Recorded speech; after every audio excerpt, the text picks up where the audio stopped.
출애굽기 34장. 하나님은 모세가 던져 깨버린 십계명을 다시 써주기 위해 모세를 시내산 위로 올라오라고 초청하십니다. 하나님이 직접 쓰신 십계명을 던져 깨버린 모세는 이 일로 하나님께 벌을 받지는 않습니다. 그리고 하나님은 이 사건에 대하여 별다른 언급이 없습니다. 그리고 하나님은 다시 계명을 써주시려고 합니다.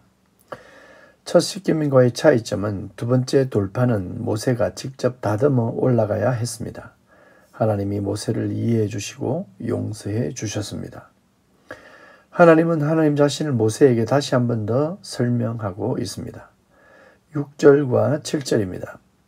여호와께서 그의 앞으로 지나시며 선포하시되 여호와라 여호와라 자비롭고 은혜롭고 노하기를 더디하고 인자와 진실이 많은 하나님이라 인자를 천대까지 베풀며 악과 과실과 죄를 용서하리라. 그러나 벌을 면제하지는 아니하고 아버지의 악행을 자손 3, 4대까지 보응하리라. 한마디로 하나님은 사랑의 하나님이시고 공의로운 하나님이십니다.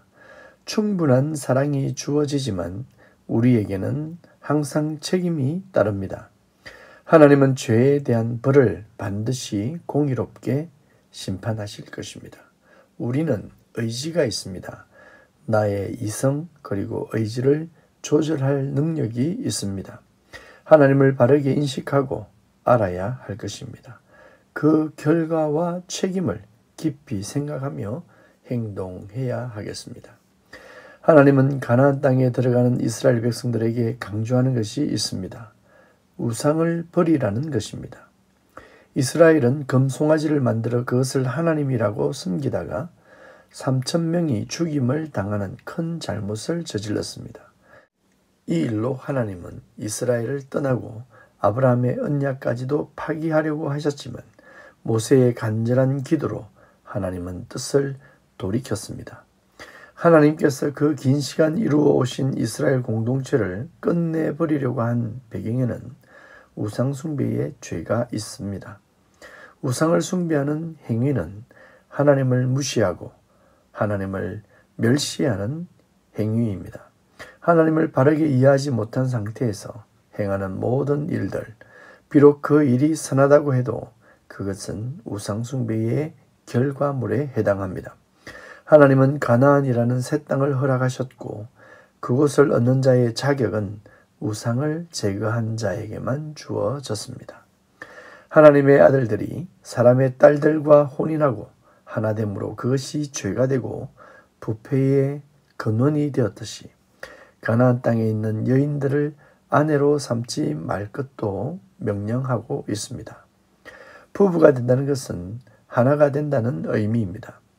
하나님의 사람이 우상에 속한 자와 하나됨은 결국 우상숭배로 가는 지름길이며 우상숭배 그 자체가 됩니다.